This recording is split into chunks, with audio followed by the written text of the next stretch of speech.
Rethinking Heroes. Rethinking Heroes with Cary Harrison. With over 700 military veteran journalists worldwide, it's your Rethinking Heroes Flash Briefing. Stories from the front. Cary Harrison here with your Rethinking Heroes Flash Briefing, an update on national defense news and stories affecting service members and veterans. Well, a New York nonprofit is in hot water after being accused of making up a story about homeless veterans. Homeless veterans in the state being displaced from housing in order to make room for migrants who entered the U.S. from Mexico. The Associated Press reported that the dust-up began when New York City Mayor Eric Adams bussed a group of asylum seekers into a suburban hotel as the city's shelters grappled with an increase in demand. Well, Republican officials in the town of Newburgh, New York, accused Mayor Adams of trying to offload the city's problems on them. And then things escalated. Sharon Tony Finch, the chief executive of the Yerek Israel Tony Foundation, she said that to make way for the migrants, nearly 24 homeless veterans were booted from a hotel. The story was quickly picked up by conservative news outlets, and a Republican assemblyman then introduced legislation to prohibit the displacement of homeless veterans in the future. Sounds reasonable, except the hotel's managers revealed that none of this happened. And soon it came to light that the nonprofit, Yerek Israel Tony Foundation, had altered hotel receipts to match its story and even offered to pay the men in cash, food, and alcohol to pretend they were veterans forced to move. If this isn't one of the most corrupt and cynical things that a tax-exempt 501c3 would pull off in the name of bigotry and cruelty, you likely won't find a better example at this moment. Mayor Adams has called for an investigation into what he described as fraudulent claims. Well, the Navy is taking a critical review of its grueling training program to turn soldiers into Navy SEALs after a report found that steps could be taken to make the inherently dangerous program safer. The investigation found that Navy SEAL training is plagued with failures in medical care, poor oversight, and the use of performance-enhancing drugs. The investigation was triggered by the death of Kyle Mullen, the 24-year-old who died last year during a portion of the training program known as Hell Week. Mullen's death may have been preventable if the problems identified in the investigation had been addressed. Hell Week is a 5.5-day exercise held within the first phase of the Navy SEAL training, and it tests underwater demolition and combat skills and only allows sailors to sleep about 4 hours throughout the entire week. The exercise is meant to test physical endurance, mental toughness, pain, cold tolerance, and teamwork. About half of the sailors who go into Hell Week don't finish. Rear Admiral Keith Davids, who heads Naval Special Warfare Command, said they will honor Seaman Mullen by improving the training program for future Navy SEALs. While training must be demanding, he said the Navy must also commit to safety. In a similar effort, the mother of a soldier who died in Texas is calling for legislation that would require all service members to undergo an annual physical exam with blood work. Army Specialist Joey Lentz died at age 32 at Texas's Fort Cavazos, and his mother believes that the measure would have saved her son's life, that being the testing. At the time of Joey's death, his heart was 3 times the size it should have been for a man his age, and the mother said a toxic work environment and too many Army-prescribed drugs led to her son's heart issues. In his 5 years in the Army, Joey Lentz never had a physical exam. Not even as doctors continued to prescribe him more and more and more medication to treat migraines, pain, allergies, and depression. The mother is now working with her congressman, Representative Morgan Luttrell, to get the proposal for mandatory annual physicals into the working draft of Congress's annual defense bill. It could take a very long time, but when she saw the gap in medical care, she said she had to step in to do something, saying the fight brings purpose to her son's tragedy. Moving on to news at the VA, more than 500,000 veterans have filed disability claims under a new law to cover toxic exposure. Signed into law in August, the PACT Act covers troops' exposure to toxic burn pits that were a common way to dispose of trash during the wars in Iraq and Afghanistan. Service members exposed to the burn pits have later been diagnosed with cancers and chronic lung conditions. The VA said it is working with all hands on deck to process claims under the PACT Act as quickly as possible. And about 250,000 claims have been completed with a roughly 80% approval rating. The effort helps veterans and also aims to keep the department from becoming overwhelmed with a backlog of claims. The VA has been encouraging all veterans and survivors of toxic exposure to please file a claim for PACT Act benefits sooner rather than later. Doing so by August 9th guarantees that veterans will have any of the benefits they are granted, have them backdated to the very date that Biden first signed the bill into law. Again, filing by August 9th guarantees that veterans will get their benefits backdated to the date Biden first signed this bill into law. Special thanks to Stars and Stripes reporter Rose Thayer for assembling your Rethinking Heroes flash briefing. From Los Angeles and beyond, I'm Cary Harrison. And don't forget to subscribe and like Rethinking Heroes wherever you get your podcasts, and follow us across all social media simply by looking for Rethinking Heroes, Life After the Military. I've spent a decade taking a bite out of conspiracy theories, unraveling urban legends, and grappling with worldwide top secret issues. I've even racked up some of their awards. Wow, first of all, what a question. Journalism is about telling the truth, all while ferreting out the bottom line. I'm a Harrison Hellraiser. With me, Cary Harrison, as your guide. Rethinking Heroes, Life After the Military with Cary Harrison. Cary Harrison with you. And this is Rethinking Heroes, rethinkingheroes.com. On this episode of Rethinking Heroes, we're going to look back at Hiroshima as our current systems sit on hair trigger alert, and then a private tour coming up in just a moment into the secret underground Nazi bunker systems in Berlin, Germany. And then how throwing a giant party of 150,000 people can be considered rethinking heroism. You're going to find out why later in the show. Well, did you know that the Nazi bunkers in Berlin were built during World War II? Well, you sort of knew that. They were actually sort of built before World War I even. They were the original subway system then converted into bunkers. But they were used to protect Nazi officials and their families from Allied bombing raids. The most famous of these bunkers is the Führerbunker, or the bunker for the Führer, which was where Adolf Hitler and his so-called wife, Eva Braun, after 10 years of no record of kissing or even dating, committed suicide on April 30th, 1945. But then only the Russians really know, don't they? The first Nazi bunkers in Berlin were built in 1936 as a temporary air raid shelter for Hitler. These bunkers were located in the garden of the Reich Chancellery and were known as the Vorbunker or Führerbunker.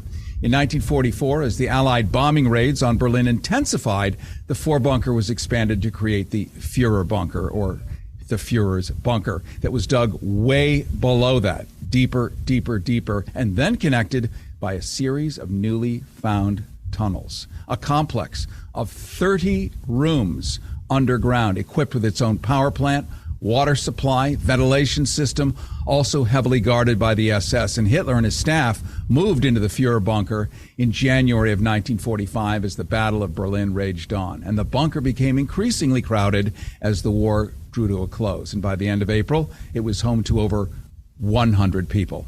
That bunker remained sealed for over 40 years. Then in 1989, the Berlin Wall fell and the bunker was open to the public. Opened in quotation marks, not really open to the public, but opened so the public could know about it.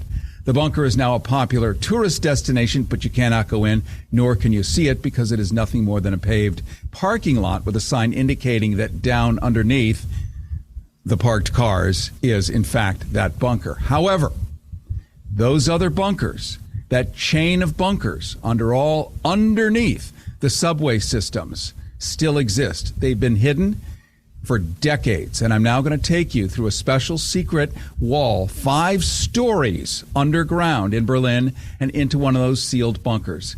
This tour has been made possible by the Berliner Unterwelten nonprofit, which maintains this history and tries to help people understand how these criminals were able to operate so grandly, so secretly, yet so openly. For now, adjust your earbuds or car speakers as we enter this mainstream red brick subway system and veer off path through a sealed steel door and descend way, way below the current city subway system, going back in time to the recently discovered subway and tram system envisioned by the Third Reich to transport the citizens of Berlin and beyond. Inside now, it's stunning to find the underground system virtually intact, just as it was in the 1930s until the bombings sealed much of it over. But what lies beyond these intact tram and subway stations? Well, it turns out Hitler's Nazi bunker system weaves several levels alongside, filled with artifacts and a real-life glimpse at history, preserved and evident, even touchable, throughout this bunker system. With history feeling like it's repeating itself these days, I'll be taking you through thanks to a special arrangement with Berliner Unterwelten, a nonprofit devoted to finding and helping the still living victims of that Reich. The stairs leading into the bunkers are metal and cement reinforced, typical of the vast project of planning Hitler's ideal for Germany, a mythical urban system of complex and grand architecture he called Germania, or Germania in English. My guide is Canadian-born Stephanie Ramsey, who also happens to be an Olympic hockey champion. And who better to lead us through the often creepy, treacherous underground of world history? We're looking at a poster of Hitler's bunker. Everybody is so interested in Hitler's bunker. What happened down here? Did he commit suicide? Was there a highway leading to Tempelhof Airport? It is unbelievable. The items that are in these cases are not from Hitler's bunker. Those are long gone, but they're actually from a bunker next to Hitler's bunker. It's actually called the driver's bunker. It's one of the most fascinating stories. Basically, after the war, this bunker was vacated and nobody enters it until the 90s. In the 90s, when they enter it, things are left untouched. There is half-empty beer bottles that are still without a scratch, and these are the things that you're looking at in this room.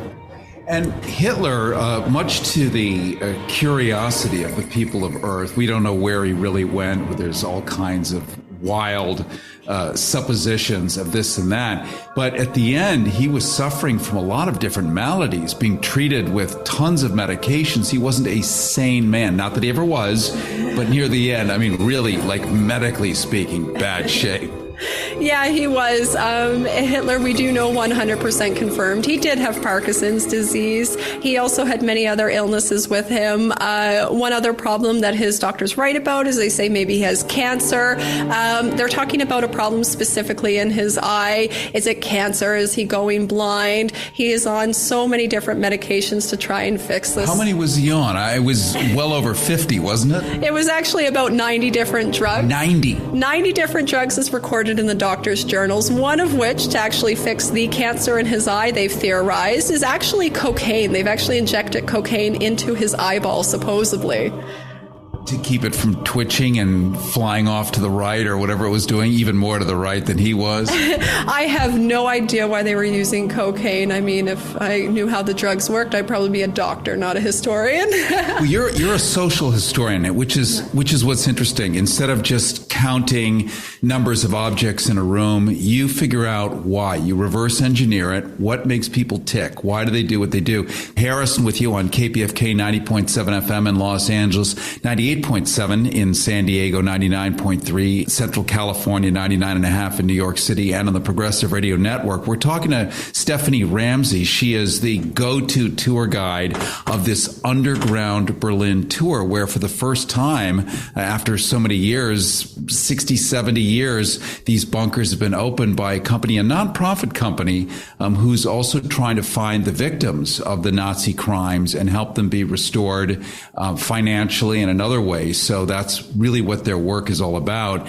And by taking people on the tour, we understand a fuller story as seen through the eyes of Stephanie. And we're looking at all these ancient relics. We're looking at bombs here. We're looking at rusted Lugers. That rumble is the subway because we are underground right now in former Nazi bunkers. We're looking at rusted German helmets. These bunkers, how many miles of these things or blocks or whatever were there? Actually, nobody really knows. I mean, we know that Hitler tried to build 3,000 bunkers in all sorts of shapes and sizes. We know that he actually was able to build 1,000 in all sorts of shapes and sizes. There's underground passages we don't know about yet. I really have no specific number because I truly think that we'll actually be finding bunkers for years to come, which is really exciting for a young historian such as myself. Hopefully I can be a part of some of these projects. Pictures of this, by the way, are available. If you go to goharrison.com Berlin.com. We will have links plus some 3D pictures that I took, which I'm going to be sharing with the Berlin Unterwelten, where they're going to be able to see it in 2D. Hopefully, maybe they'll get some 3D paper glasses for people for a display. But you'll see this incredible maze of Nazi tunnels, plus the relics and artifacts on here, just perfectly preserved, including signs and posters. And this is where the Nazis had their subterranean life. They mentally lived a subterranean life, but they finally found shelter. But they waited till pretty late in the war to build the bunkers, because the fantasy was that they were the master race and nothing bad could happen. Yes, certainly. I mean, they tell their population right from the start, we have bunkers. There's signs all over the city. We have bunkers when they actually don't. But if we're looking at Hitler's bunker, so Hitler, he cares about himself. He wants a safe bunker. In 1935, he does not have a safe bunker. It is not a bomb-proof structure. And that's because he feels that there will be a war, but he will never actually be attacked. It's not even until 1943 where he accepts the reality that though he feels they're going to win the war has come to Berlin on a permanent basis. It's not until 43 where he actually builds himself a bunker that's even bomb-proof. And he practiced a very curious kind of capitalism, because the life-saving devices that you pointed out, and you have all these relics down here. Again, we're down under Berlin. You can hear rumbling right now. That's the subway. That's the subway. And this is the original, too. That there were gas masks and other things, but they weren't made freely available. The Nazis sold them to the poor people who couldn't afford them. Well, that's the thing, is Nazi Germany is quite poor, and the economy has collapsed during the Weimar Republic, and it recovers quite quick. And there's a misconception that the Nazis recovered the economy, and Hitler did genius things. Well, he didn't. One, the economy is actually recovering from processes that had started during the Weimar Republic, but are really taking off during the 30s. And two, he does things like he sells items such as gas masks, buckets of sand, things that you could to actually protect yourself, and says if you don't buy them, you will actually die. But at the same time, controversially saying Berlin will never be attacked. So it's kind of an irony that you see here, in one of these contradictions that is Nazi Germany.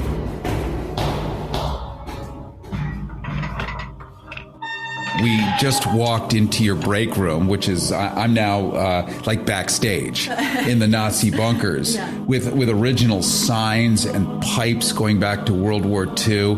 I noticed that many of the things, as we see in the pictures, if you go to goharrison.com under the travel tab, it's saying to the ladies, the Frauen or the Männer, abort. And abort in English just means to push something out or get rid of. That's really what they mean, but it's politer.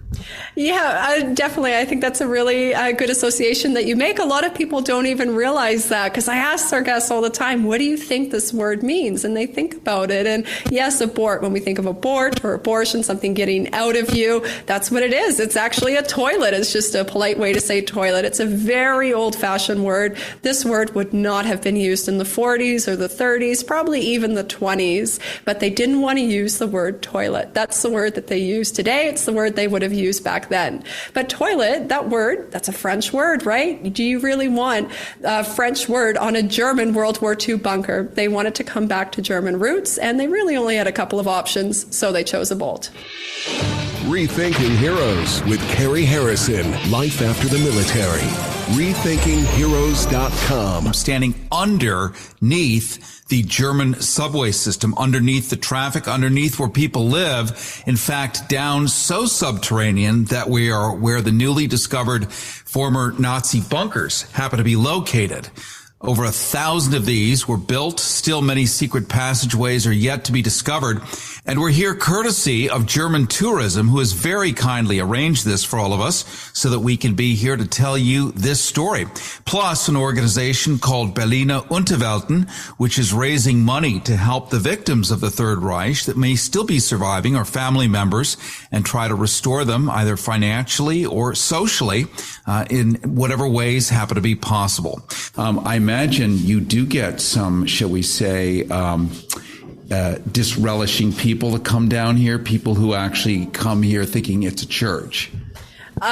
Certainly. I mean, that's obviously a very sensitive subject, because what do you do in a group of 30 people when you have somebody who comes in who's a neo-Nazi? And this has actually happened. So people who believe that Hitler's still alive, that I've... Still alive? Still alive. He was born in 1890 something? 1889, and supposedly Hitler is alive today. And yes, how you handle that is actually quite difficult, but if you handle it in the proper way, it's actually a great educational tool for your group, because your group of 29 other people sees how these people work, how they are not logical, how there is no way that what they're saying has any hold, and you just hope to turn it into a positive environment and a positive experience. So at the end of the 90 minutes, people come out and they feel like they've learned something and they're a little bit more enlightened. Speaking of enlightenment, the enlightening toilets that we're looking at right here, again, we're standing in a former Nazi bunker from World War II. That rumbling, by the way, again, is the subway. We're underground, under the subway in the old Nazi bunkers. These toilets we're looking at, I don't get it. How does this thing work? Oh, it's very simple. It's modern technology at its finest. It's an earth toilet. So in the space section, earth toilet. An earth toilet. In the base of the toilet, where today you have the water flowing through, it's actually earth. So you just have a tiny handle and you just pull the handle. You hear a click, and that means a scoop of dirt actually falls down into the toilet. Then you lift up the cover, you do what you got to do, then you pull the handle again, you'll hear another click, some more earth falls down. It's going to twist, turn, decompose, and if you want, you can actually take that out into your garden and use it to sprinkle your strawberries. I'm sure that's what the Nazis told you to do. Exactly. They were always thinking about your garden. Canadian-born Olympic hockey player Stephanie Ramsey was my guide these several levels under the streets of Berlin, where over 1,000 World War II-era Nazi bunkers still, mostly in secret, snake deep below this cosmopolitan and artistic cultural city. My special thanks to Kirsten Schmidt in Los Angeles for moving mountains to make this happen for us, and to the Hotel Mercure in Berlin for hosting this production. Rethinking Heroes with Cary Harrison. Life after the military. RethinkingHeroes.com. Cary Harrison here on Rethinking Heroes. You've heard me in the past talking about Liberation Route Europe. In fact, I think one of our first shows we brought on Rémi Proud. I'm really learning my French accent as my German accents. And he's in charge of this first ever retracing of the steps of the Band of Brothers. If you haven't seen that by now, I don't know where you've been for the past 20 years, but it is the top-selling DVD in all history. And it retraces the steps from London all the way to the Eagle's Nest. Well, recently I got together with a company that took KPFK listeners, you with me, before COVID, on the one and only opportunity to Cuba to meet Mariela Castro and get her behind-the-scenes tour of their medical system. Much like just now, I took you into a private tour of the Nazi bunker systems, which is not open for private tours, but this is Rethinking Heroes, and we are here for education. Well, we got into their private medical system and saw a shadow medical system that was outside their government, that was offering meds for HIV and other things that are forbidden and blocked by the unfortunate embargo that goes on 50 years later, choking off all supplies to them. And yet they've seen everything on TV because they have a black market that brings in thumb drives of everything that was on TV. And within a week, they've all seen more than you ever will here, and you pay for the services. But that does not mean they're healthy. It does not mean they get to eat meat. It does not mean they have any food or medicine. It's a tough thing. But we took you there because we were able to do it. And we're going to set up another Cuba tour for you. This time different. Obviously, there's really no Castros. We've seen that behind the scenes. But we're going to do another behind the scenes and take you into their agriculture and their green initiatives and some things that they're doing, not because they care, not because they're lovely and they think green is beautiful. They don't have a choice. If you can't get fertilizer because you can't have cows, because you can't have chickens, because that takes corn, and you can't have corn because you don't get the seeds, because the seeds are owned by Monsanto, I think you get this chain of events, you end up being green, and you invent new ways to get stuff done. You need to know about that. You and I, we're all suffering in our own ways. We all need to figure and navigate the future. So we're going to put together a new Cuba trip, and we'll let you know more about that as it gets more developed and how you can participate. This special tour focused on Germany, part of which you just heard, takes people into the real history and experiences generally off limits to the general public. If you're interested in history and education, into the restricted Nazi bunkers in Berlin, and we'll get some photos up there, plus areas like the Golden Room in Nuremberg or where the Nuremberg trials were held, you can learn more at CaryHarrison.com. We'll try to get some photos up, maybe even a video on rethinkingheroes.com too, so you can see it there. I'm working on one specifically for vets down the road, part of Liberation Route Europe, where there isn't going to be much walking involved, where most of it can be done by rail. That means a bathroom every 1 minute or less. It's beautiful. So stay tuned. We're going to put together more educational experiences for our listeners here, for you who matter, who have given so much for so many years. We're going to give you back and give you immersive, deep, real-time live education. Coming up around this anniversary of the Hiroshima bombing, we learned last week how close we are to being on hair trigger alert with all nuclear weapons, including the ones pointed at us. So how close are we not to drop our own, but for someone else to drop it on us? Rethinking Heroes with Cary Harrison. RethinkingHeroes.com. Cary Harrison here with an exciting radio gift benefit just for you.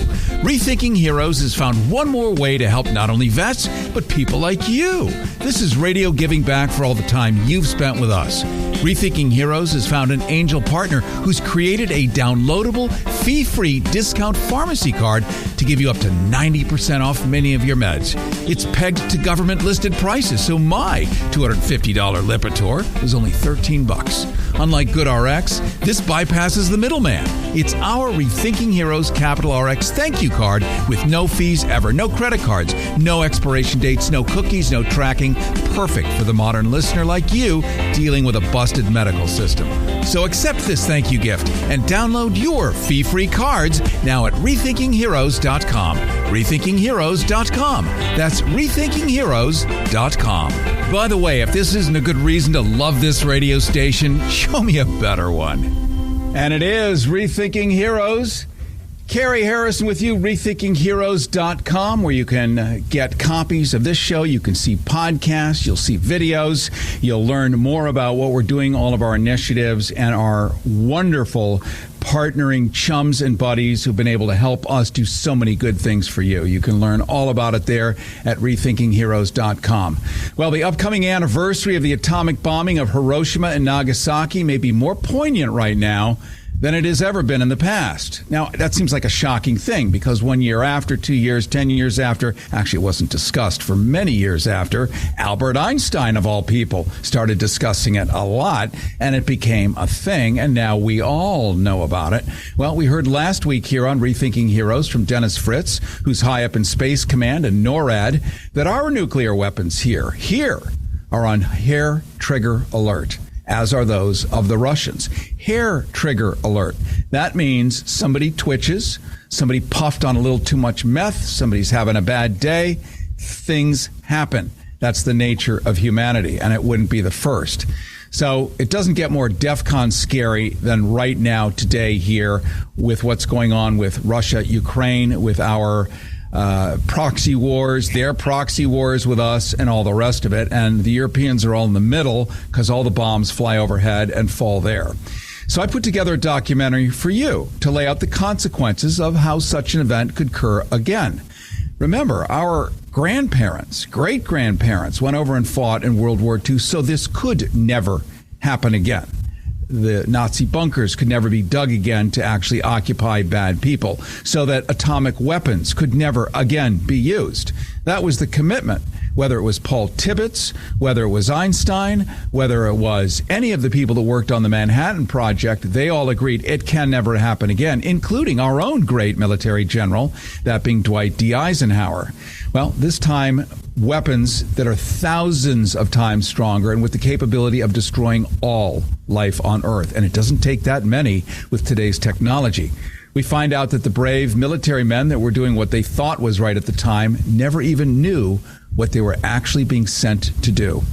The creation of the Manhattan Project, which, as you know, took place also in Chicago. And when I was there on CBS Radio, doing news, I did lots of stories on the amount of goiters in Chicago, thyroid problems, because it turns out people didn't yet know what plutonium was, a man-made product, and were dumping it right off the end of Navy Pier in Chicago, in Lake Michigan, 200 yards off the water intake for the entire city. Let's just say Mayor Daley was not thrilled by these stories, but people have a right to know what their history is so that they can understand what their future is. And if they have sicknesses, it helps to source the sickness if you're going to deal with it.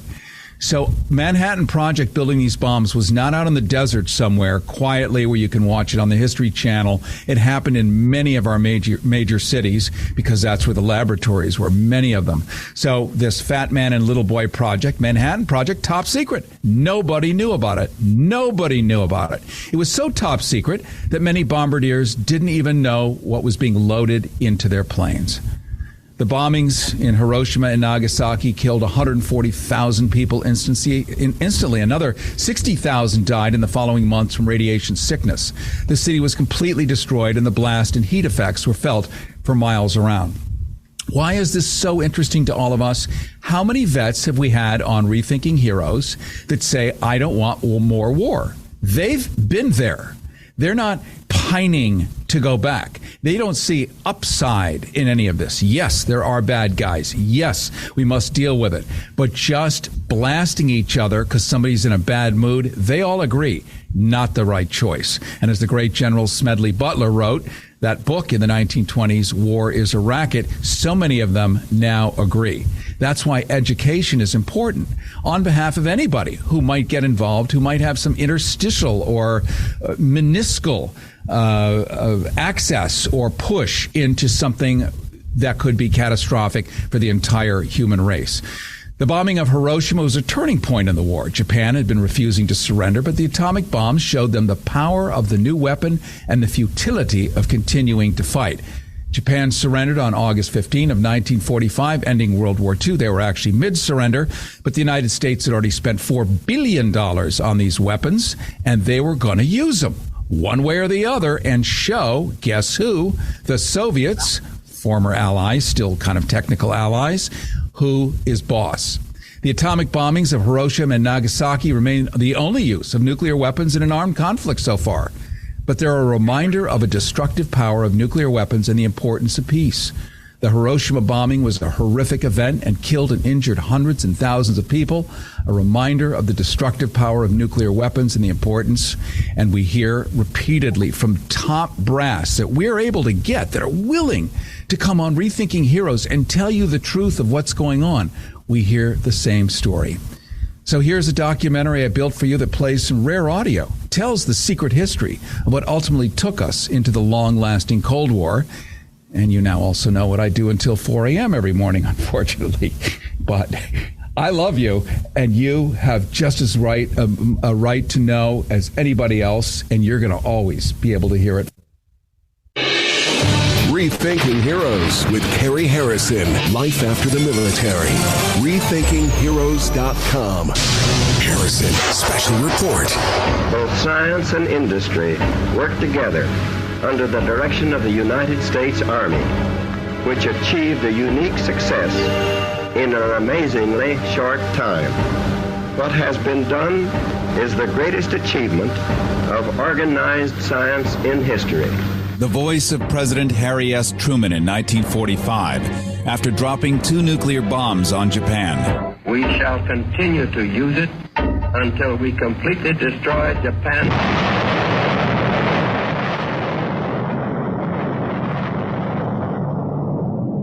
Harrison, the Dr. Strangelove Report.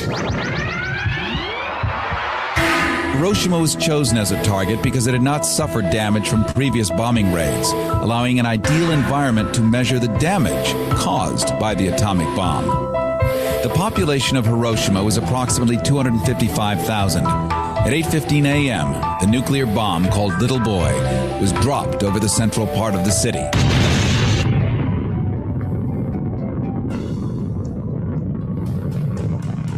Killing an estimated 80,000 civilians in a flash.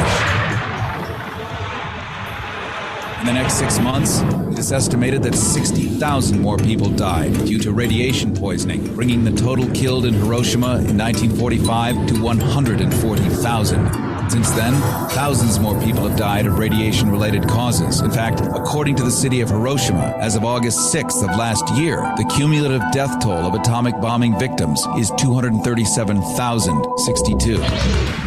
3 days later, Nagasaki, one of the largest seaports in southern Japan, was hit.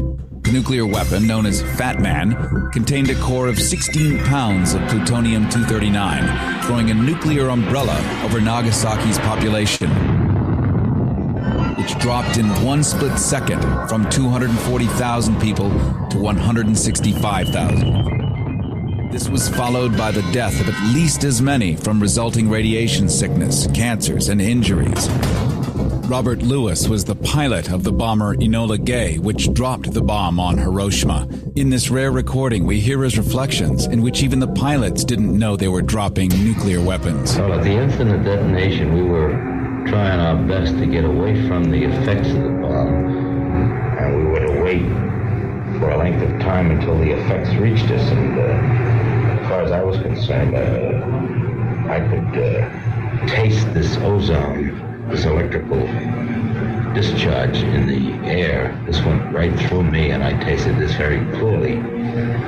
But this was from the explosion itself? This was from the explosion. This taste that I speak of was instantaneous. At least it seemed so. And can you describe what you saw of the explosion over Hiroshima? We waited a minute or two and started to turn back towards the target to see what took place. And there was this most awesome sight, and that was the city that had been in front of us, with its tributaries and bridges and trolleys, all outlined clearly in front of us, was no longer visible. Another crew member, Abe Spitzer, the radio operator on the same mission. It's a sight that you never forget because it was so unbelievable to see. To my perspective, it looked like I was looking down at the sun as this red ball of fire was climbing up into the sky. It was something that you had to see to actually believe. It's almost indescribable. In the relation of the use of the bomb today, I have a certain amount of feelings as to what in my mind would justify the use of any nuclear bomb.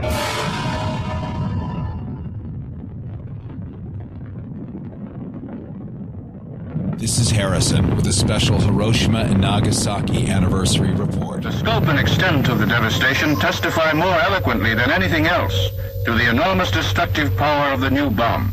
90% of the 75,000 buildings and dwellings in the city were completely destroyed by blast and fire. In the exclusive Sundance documentary, Original Child Bomb, voices of several atomic bomb survivors are heard. He called for me 3 times, but I couldn't free myself from the rubble. I said to him, "Mommy is coming, so hang on," but I didn't hear his voice again. People were fleeing the burning city. They threw themselves into the river. As they drank the dirty water, they drowned head first. I saw so many corpses drifting in the water. Countless bodies came floating. I couldn't bear to look. People without heads, people without arms, people with their guts hanging out, without eyes. Their skin was peeled off, hanging from their fingertips. In 1962, Nobel laureate and British philosopher Lord Bertrand Russell spoke of the bomb and of what atomic bomb creator Albert Einstein had revealed to him, as can be heard here in this rare Pacifica archive.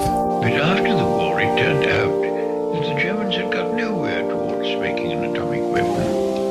But there was astonishment. Was it right, having made the bomb, to have dropped it then on Hiroshima and Nagasaki? Oh no, that was a dastardly and most beastly piece of wanton cruelty. The Japs were beaten. They were going to surrender quite soon.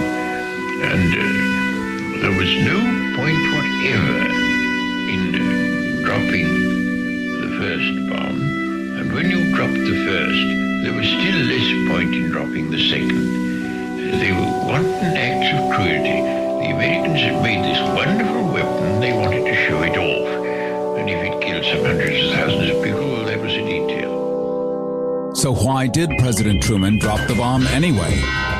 Freedom of Information Act searches have revealed new documents from the Joint Chiefs of Staff which debunk Cold War myths that the dropping of the bomb saved the lives of millions of GIs and ended World War II. By 1945, Japan was being repeatedly hammered by bombs. In fact, 119 cities had been smashed, and the Japanese military was all but gutted. Japan, in effect, had been rendered helpless and bleeding. The same official archival documents from the Joint Chiefs show the Navy had been dead set against the atomic bomb, providing analyses revealing that a simple naval blockade against Tokyo's harbor would have been enough to starve out remaining supplies, ensuring a full Japanese surrender. We now know that surrender talks with the U.S. were already in the works. But since the talks began to drag on, the military devised Operation Olympic, in which American forces were poised to invade Japan by wintertime. If Olympic failed, the military had Operation Coronet, in which forces would split the island in two. President Truman dropped the bomb anyway. Not once, but twice. Then, to avert the growing horror by the American people, began to inflate the numbers of how many U.S. troops might have been saved by the bomb, until President Truman hit the number of 1 million. Yet President Truman's own General Eisenhower had calculated that each of these non-nuclear options would have sustained casualties of only 40,000 troops. So why did Truman drop the bombs anyway? Politically, a case could be made that since Russia's Stalin had just declared war on Japan, Russia would have next effected a Japanese surrender. Then Russia, the winning country, would have had control over most of Asia. And that conflict between the U.S. and Russia eventually did develop and later became known as the Korean War. At the same time, President Eisenhower created a program called Atoms for Peace, in which he said atomic weaponry could be used to make electricity, even run cars, sending us to the moon, possibly. This, it turns out, was in the service of getting a suspicious American people on board to hyper-escalate nuclear bomb research, plus weapons manufacturing. The development of the hydrogen bomb made the World War II-era atomic bombs look like TNT. But while weapons manufacturers got rich, the Soviet Union began stockpiling their own nuclear bombs. American sentiment was in favor of nuclear de-escalation, but the newly called Defense Department turned quiet skepticism to terrorizing fear by funding short so-called duck and cover documentaries shown before feature films all across America. It could be any street, any town, USA. If sudden nuclear warfare should hit America, people will have to take care of themselves. The military would have a war to fight. It is an ominous fact that man's knowledge allows him to obliterate his very civilization if he chooses. Modern science has provided bombers which can span continents and oceans. Guided missiles are expected to fly at supersonic speeds. Bombers can deliver the H-bomb. Missiles may have H-bomb warheads. The A-bomb, which did this to Hiroshima, is now a mere firecracker in today's lineup of thermonuclear pyrotechnics. The explosive power delivered by all bombs dropped by U.S. planes in World War II did not equal that released by the recent test explosion of an H-bomb. How much heat does an H-bomb produce? The temperature on the surface of the fireball is as great as that generated on the surface of the sun. Small wonder, then, that an H-bomb can virtually destroy everything within a radius of 3 miles from blast center. The blast alone is capable of gouging out a hole a mile across and 175 feet deep. If sudden nuclear warfare should hit America, people will have to take care of themselves. Here now is an illustration of fallout from a nuclear blast following a surface burst. Debris churned up and sucked into the air becomes radioactive. It will settle to the earth in patterns governed by wind currents, scattering a dangerous and often lethal residue over everything it touches. A blast over Washington, for instance, could set up a fallout pattern almost to New York. If you were not sheltered, a heavy enough radiation dosage could bring sickness or death. With the flow of normal food supplies cut off, a careful marshaling of existing stocks is absolutely imperative. Be alert today, alive tomorrow. Rethinking Heroes with Cary Harrison. Life after the military. RethinkingHeroes.com. In a flash of pure destruction, no one wins. Going nuclear, nuclear. Violets in my eyelids going red.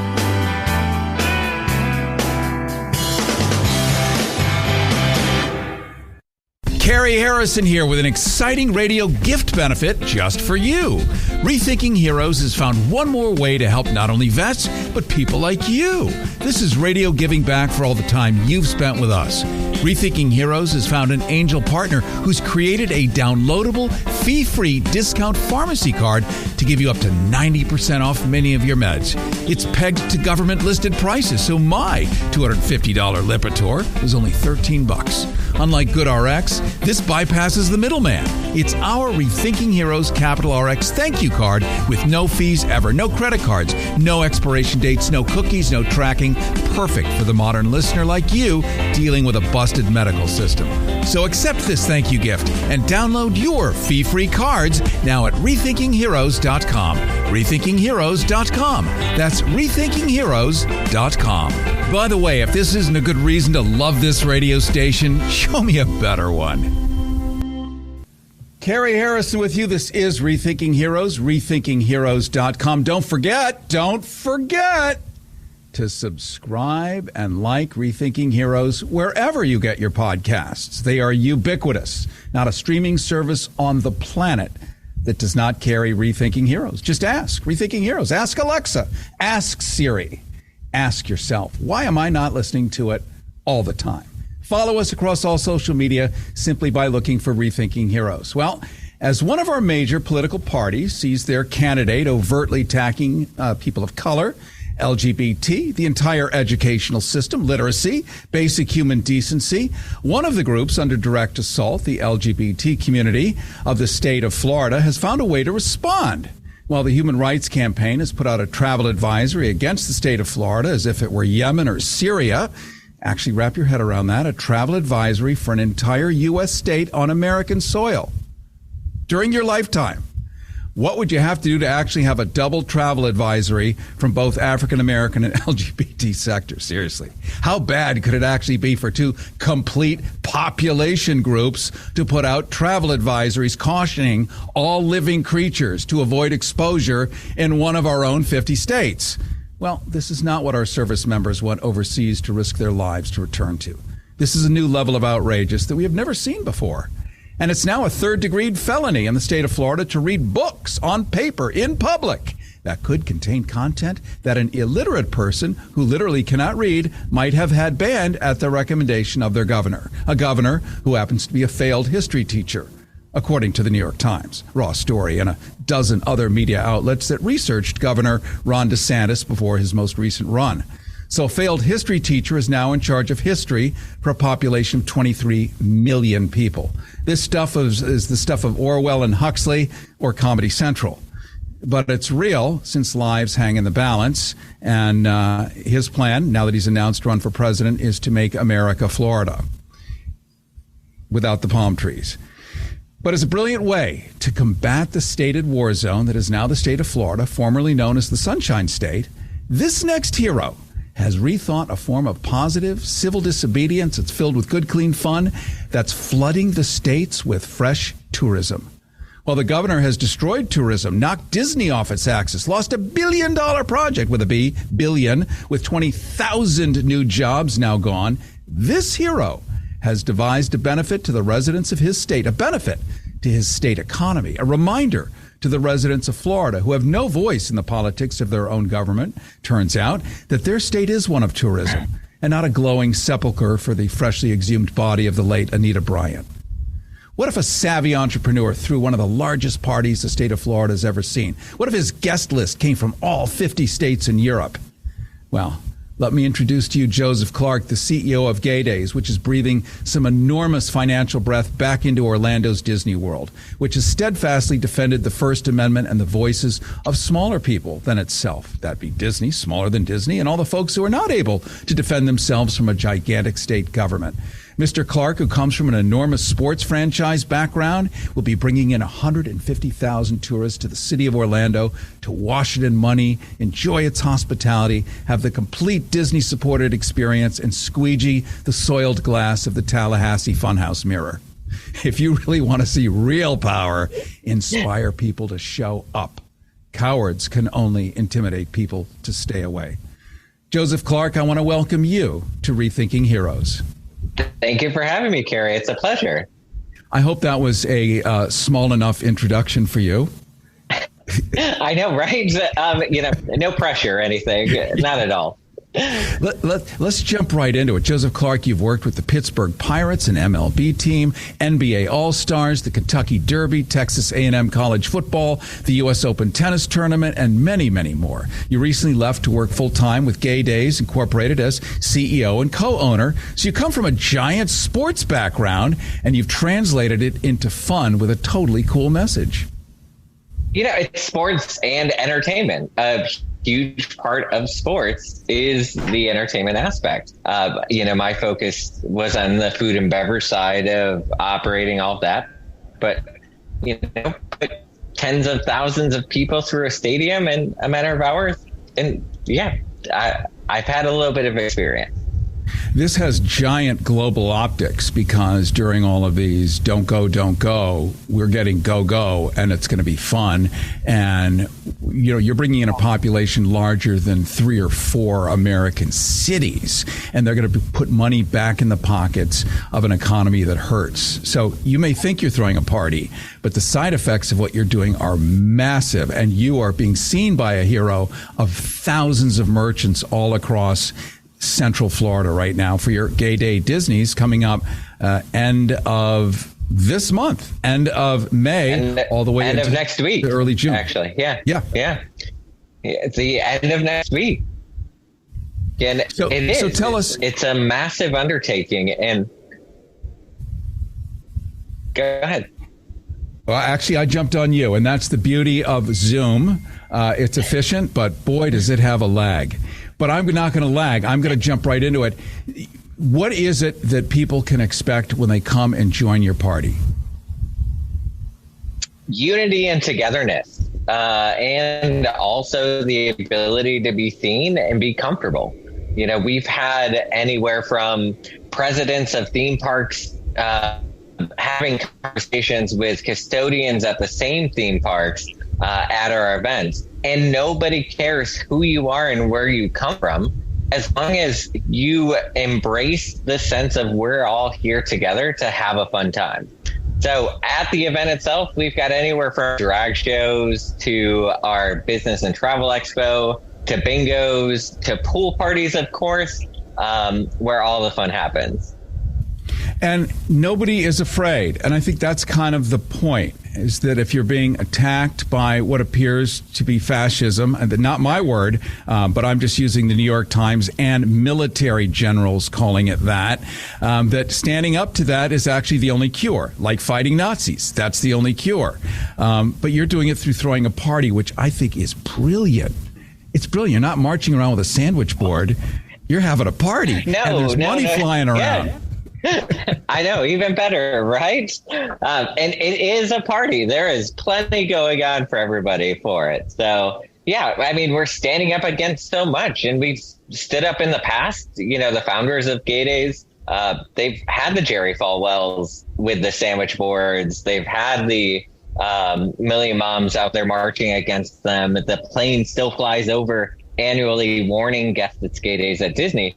But it's getting to be even bigger than that because we're dealing with laws and we're dealing with a state that is actively pursuing LGBTQ plus people. Well, and you're captaining this thing and showing us delicious ways of good, clean civil disobedience in an era where much of the state, I mean, Fort Lauderdale, Miami, Tampa Bay, I mean, let's face it, it's like California. And what would Disney be if you took away all the gays? That's right. Half those cast members have got to be family members of mine, you know? And just quickly, I understand the police force in Orlando has a giant LGBT contingent. Yeah, it's called GOAL, and it's a Gay Officers Association League. And in Orange County, it's a fairly decent sized group of people that have come together. So that's where, you know, when I try to reassure people about their safety during the course of our event, we have support. Orlando is a blue speck in a sea of red. And so they are very much in support of what we do and of LGBTQ plus people. Let's give out your website quickly, Joseph Clark. Where can people learn more? Yeah, head over to gaydays.com. You'll see all of our event lineup, times. You can buy tickets to our events. Our host hotel is a DoubleTree by Hilton Orlando at SeaWorld. You would book your room directly through our website, and it's going to be a fun time. We're going to ensure it's a fun time because I feel that that's what everybody needs right now. It's what they need, and people need to get together and fight things that are just bad. I want to thank you, Joseph Clark, CEO of Gay Days. You come from a giant sports background. You've spun successful sports franchising into fighting for the humans, the live humans that matter, that vote, that are part of the service in every way of being of service. Thank you so much. Cary Harrison with you. This is Rethinking Heroes. Rethinking Heroes with Cary Harrison. Life after the military. RethinkingHeroes.com. Copyright Audiences United, LLC. All rights reserved. Cary Harrison here with an exciting radio gift benefit just for you. Rethinking Heroes has found one more way to help not only vets, but people like you. This is radio giving back for all the time you've spent with us. Rethinking Heroes has found an angel partner who's created a downloadable, fee-free discount pharmacy card to give you up to 90% off many of your meds. It's pegged to government-listed prices, so my $250 Lipitor was only $13. Unlike GoodRx, this bypasses the middleman. It's our Rethinking Heroes Capital RX thank you card with no fees ever, no credit cards, no expiration dates, no cookies, no tracking. Perfect for the modern listener like you dealing with a busted medical system. So accept this thank you gift and download your fee-free cards now at RethinkingHeroes.com. RethinkingHeroes.com. That's RethinkingHeroes.com. By the way, if this isn't a good reason to love this radio station, show me a better one.